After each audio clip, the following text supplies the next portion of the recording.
let it fill to overflowing, let it come, let it go, let it fill to overflowing, let it come, let it go, let it fill to overflowing, let it come, let it go, let it fill to overflowing, let it come, let it go, let it fill to overflowing, let it come, let it go, let it fill to overflowing, let it come, let it go, let it fill to overflowing, let it come, let it go, let it fill to overflowing, let it come, let it go, let it fill to overflowing, let it go.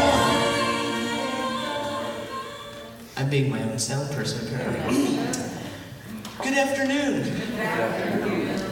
And how are all of you? Sorry, Russell, I went over there and turned it down, so it's still playing. Oh, has it been a week? It's been a week. Yeah, it's been a week. It's been quite a week. And the thing about being alive today and in this world is that life just keeps giving you challenges. And there have been interesting challenges this week for several people. Today I'd like to ask some special prayers for Missy. Her brother is in the process of making his transition. And so it's not exactly unexpected, but as I was saying, it doesn't matter whether it's expected, whether it seems like it would be a good outcome. It doesn't matter. It's her brother, and he's only 59.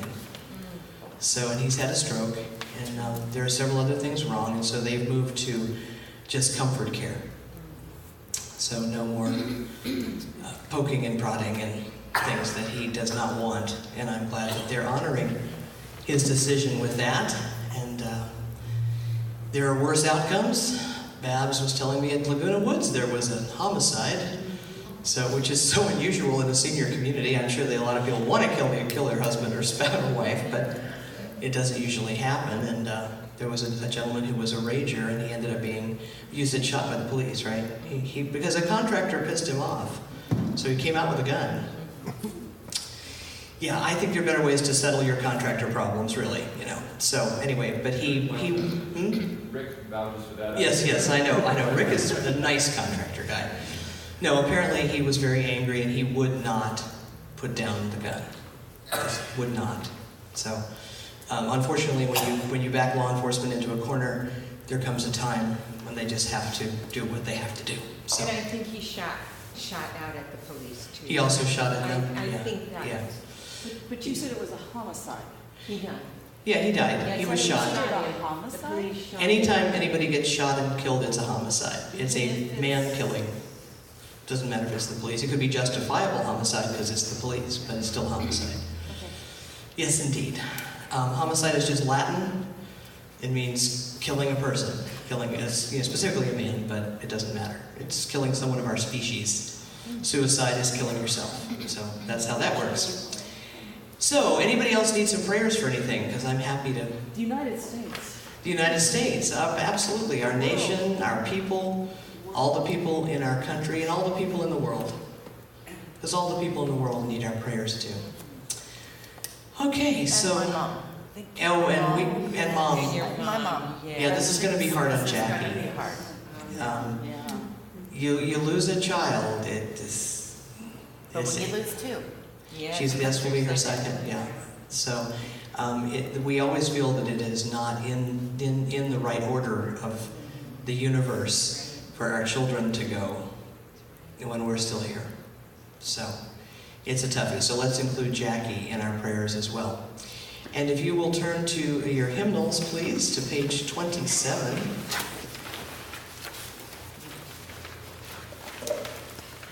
By the way, this month, I'm sure you all know this, we are celebrating the 9th anniversary of Heartlight. 9 years. February of 2009 is when we began, and we are still here. And you Yay. should see what Laurel made for us. And I saw what Laurel made. There's an incredible dessert out there. Don't everybody get up until after the service is over, okay? But there's an incredible dessert. Okay, let's go, Russell. To celebrate.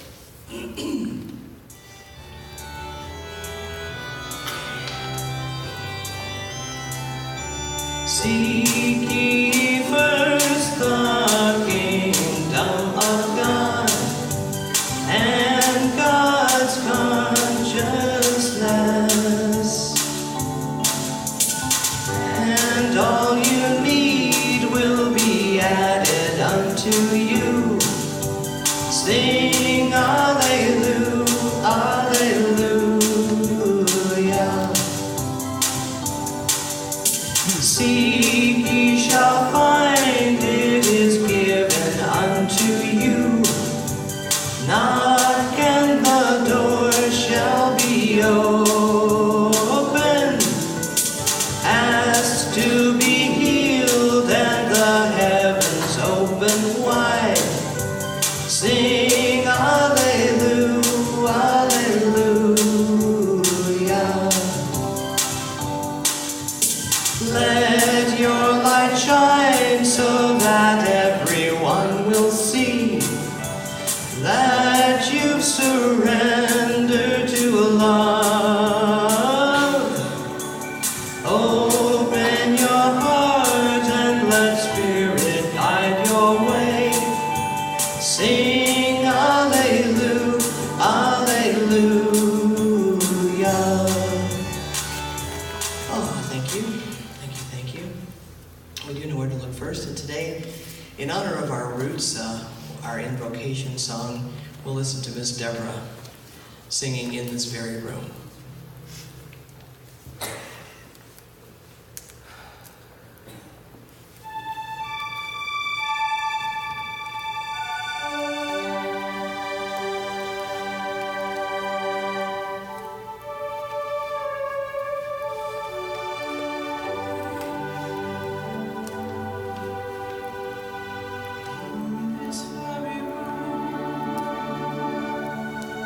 There's quite enough love for all of us, and in this very room,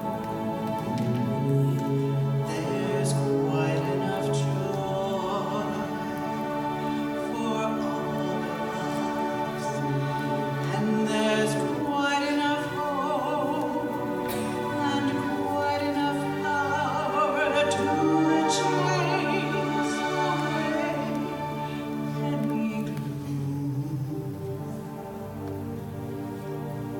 For Spirit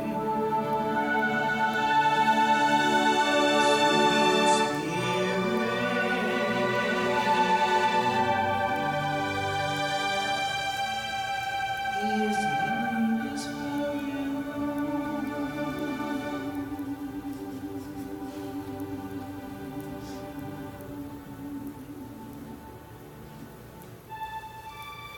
And today, as we gather together in this circle of light and love, we understand that there is more than enough love, more than enough joy, more than enough heart light to sustain each and every one of us, so that we may then share that loving energy with the world. Today, we send our prayers out especially to those of us who are especially in need of them right this very moment. We send our love and our compassion. We send our thoughts and waves of healing. Most of all, we send our peace. For no matter what stage in life we might find ourselves, peace is the most important quality. It is the one thing that will make our lives all right, no matter what. So today I declare that we are each at peace with all that is, whatever that is. And we understand that love is all there is. And let us say together, and so it is. Amen. Thank you, thank you. And our reader today is Miss Babs. Let's give her a hand.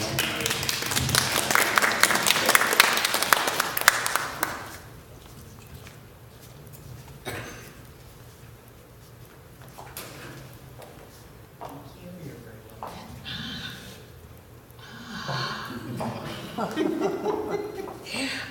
reading two wonderful messages, one from Agape, Michael Beckwith, and another one from a wonderful book, Love It Forward. And to me, February is all about love, Valentine's. So of course this is about love. Okay, here we go, meditative thought. There are many risks you will be invited to take in life, and the greatest of them can be the giving and receiving of love.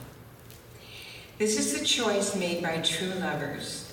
Trust love, and you will see spirit in all the obvious and disguised forms through which it comes to you. Trust love, and expect radical changes in your innermost being. Through their inner spiritual practices, the mystical lovers across all times and spiritual traditions arrived at the realization of, in quotation marks, we are, at the realization that it is Spirit who is loving them through all forms of human love. Drop your shyness, self-consciousness, any sense of unworthiness, and call Spirit your very own, and know that you are its very own beloved. Live, love, and have your being in full acceptance of its imperishable love for you. Michael Bernard Beckwith. And from this wonderful book that a dear friend gave me, from Jeff Brown, excellent book. I am all for respecting remarkable people, but there's a fine line between healthy respect and unhealthy adulation. If only we got as excited about saying hello to the stars within us as we do to the stars outside of us, the world would be a much healthier place. So let's give it a try. Ask yourself for your own autograph now and then. Scream with delight when you see yourself in the mirror. Hide behind a tree and take a picture of yourself when you walk out from behind it. Send yourself some fan mail.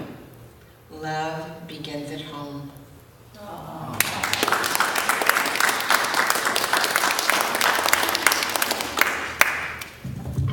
I love that. Send yourself some fan mail. You know, I spend a lot of time telling you guys what stars you are, and I don't know if you always believe me, but I'm telling the absolute truth.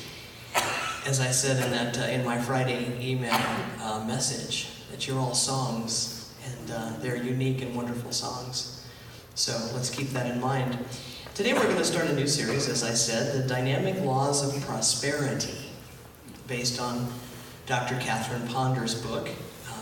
She's still around. She was born in 1927, and she's been a speaker and teacher for decades, and she's also a Unity minister. And she has a ministry which is actually based down in Palm Springs. It's called Unity Worldwide. So the question we ask ourselves, where is your good? How many of you have said in some frustration, where the hell is my good? Well, I'll tell you where it is. It's everywhere. So this series is based on the most profound principles of our path, and if you don't have the book, I highly recommend it. I have a very, very old copy. I also want you to be clear, which I'm sure you are, that prosperity is not just about money. However, the flip side of that is money is fine. Money is good. Money is energy. Money, having it is great. Over the centuries and in different religious paths, we have been given the message that we shouldn't want too much, we shouldn't have too much, poverty, chastity. To heck with all that, okay? That has nothing to do with your spirituality. Spirituality is your spirituality, however you choose to express it. It's interesting how often we think we're in a frame of mind to receive our good, but we're actually not. We just sort of think we are. A case in point, I was in Home Depot in December and knew exactly what I wanted to buy. I went for my neighbor to thank my neighbor for putting up my Christmas lights. He said something about not having a magnetic driver bit for his drill, so it would hold on to the screw when you pick it up, and it's a lot easier. And he was really struggling standing on the ladder trying to do this, so I thought, what a perfect present. So I was in the correct aisle, And it was the part where you find those things. That was the aisle. And I walked up and down, and up and down, and up and down. No luck. Then it occurred to me that what I was saying as I was walking back and forth is, I'm just not seeing it. I'm just not seeing it. I'm not seeing it. Well, duh. Guess what? I wasn't seeing it. But that's what I was saying and affirming over and over and over. So that I was certainly not going to find what I was seeking. So I changed my tune and I said, not out loud, because people think you're a little nuts in Home Depot if you start talking to yourself. Or that you're on your cell phone. Exactly. Oh, and pretend you're on your cell phone. I changed my tune and I said, I can easily see the magnetic driver bits that I want. It took approximately 45 seconds for them to leap out at me and say, here we are. That's how prosperity works. The truth of life is that what Catherine Ponder calls gold dust is everywhere. Gold dust. Think of fairy dust. But what most of us tend to do, even when we're devoted followers of New Thought, is the same thing I was doing in Home Depot. I'm not seeing it. I'm not seeing it. And the universe says, okie dokie. We don't see what is there because we've declared again and again, often without being aware, that we cannot see it. And our logical ego mind says, well, of course you can't. I'm not seeing it. But we are not. We are trying to approach this from the spiritual perspective, not the ego mind. The mind is an extremely powerful aspect of ourselves. It creates all the time. Catherine Ponder wrote, there is gold dust in the air for you, for me, and for everyone. There is not a limited supply of gold dust. It is an infinite supply.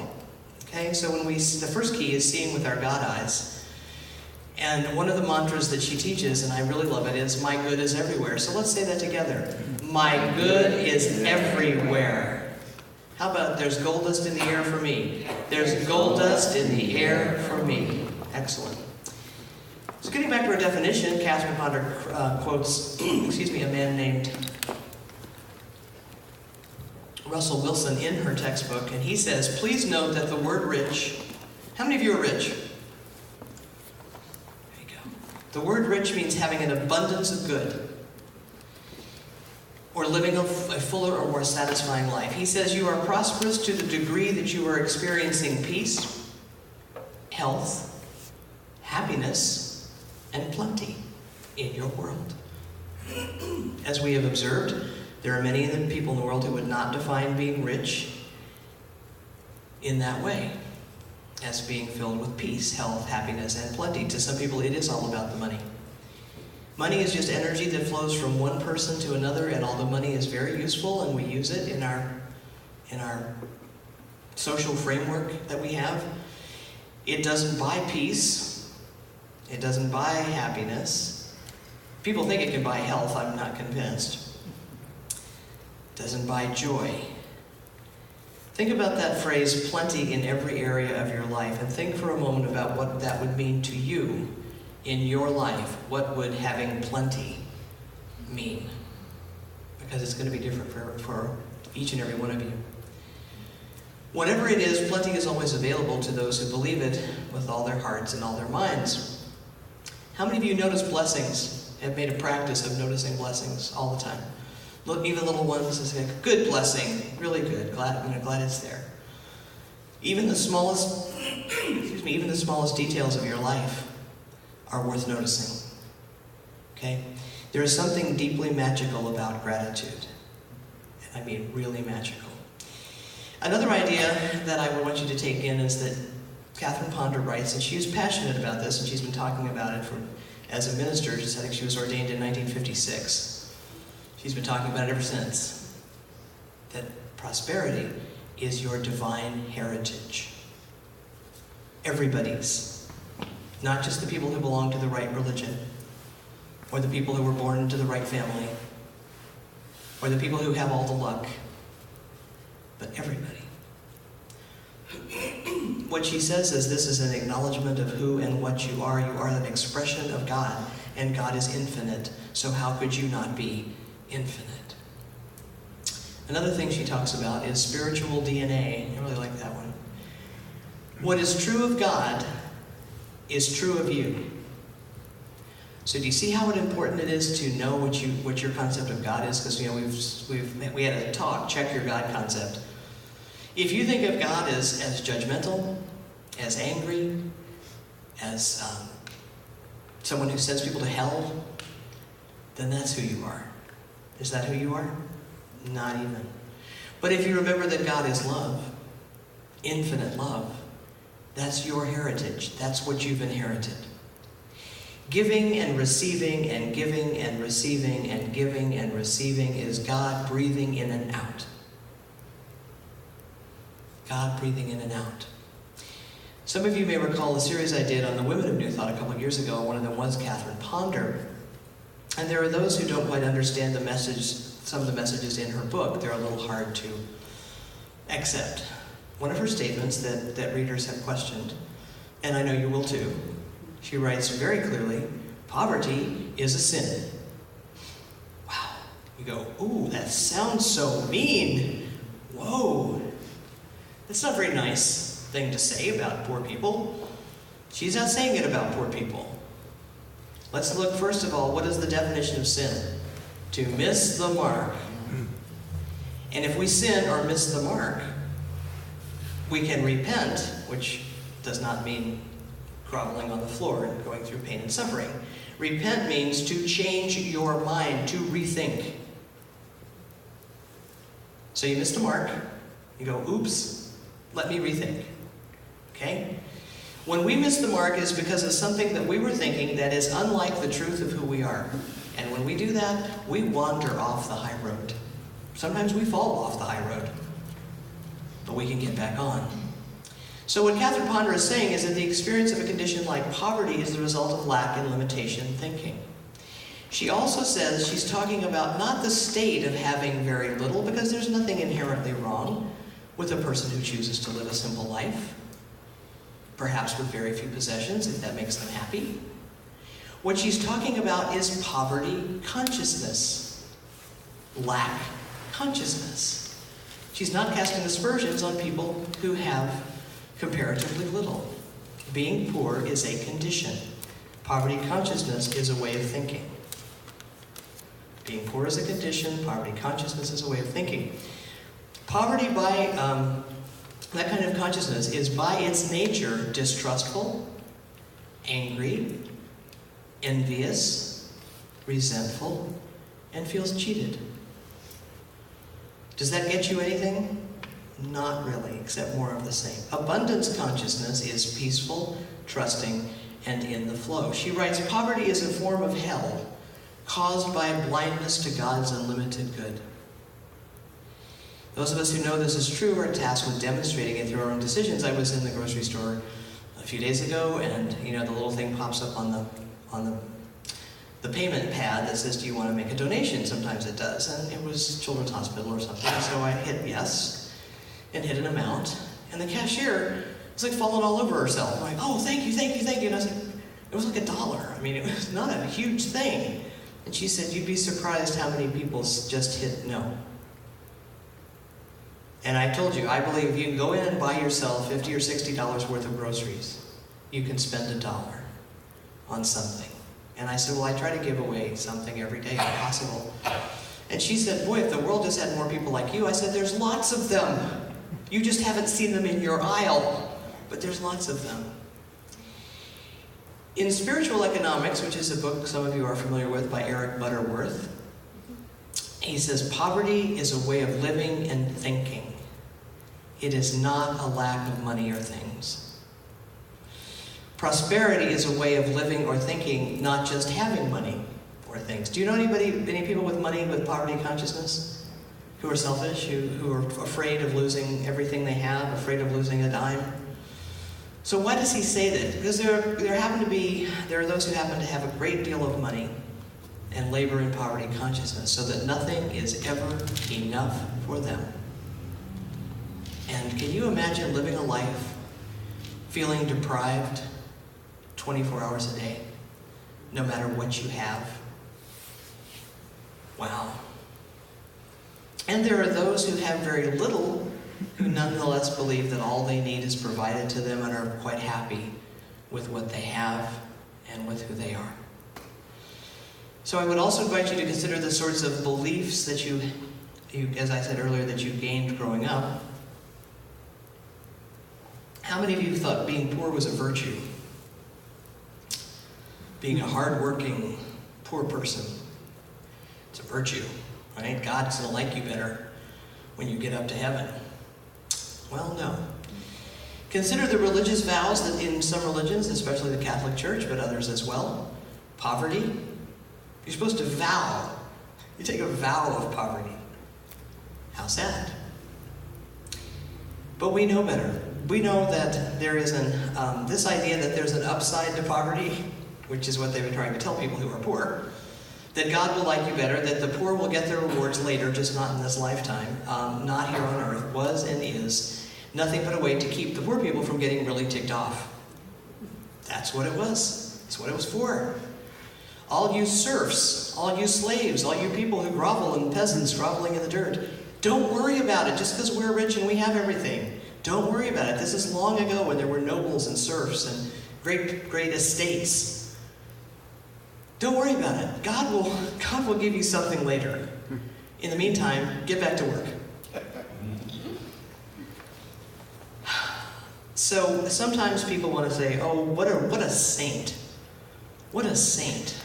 It's not saintly to be hungry. It's not saintly to be poor. It's not saintly to suffer. Okay, none of those things make you a saint. Because besides which, no one person deserves more of God's good than another person, which I've already told you. And living prosperity consciousness is not an ego mind statement of superiority. Some people think being rich is superior. It is better to have lots of money and to not have to mingle with the unwashed masses of people out there. Prosperity consciousness is a state of openness to love and abundance, and it does not have anxiety about where something is coming from. Since I did this talk earlier, when I wrote it, I've been walking around, I don't know, ever since, saying, God is my supply. God is my supply. God is my sufficiency. God is my supply, and God is my sufficiency. So we don't have to be anxious. In the Gnostic Gospel of Thomas, which I have quoted to you from time to time, Jesus said, and this is also, some of this appears in a slightly different form in the canon, he says, if those who lead you say, see, the kingdom is in the sky, then the birds of the sky will precede you. In other words, they'll get there first. If the person says it is in the sea, well, the fish are going to get there first. Rather, he said, the kingdom is inside you and all around you. He said, when you come to know yourselves, know thyself, know yourselves, you will realize it is you who are the children of the living Father. You can say Father, Mother. But if you do not know yourselves, he said, you dwell in poverty, and it is you who are that poverty.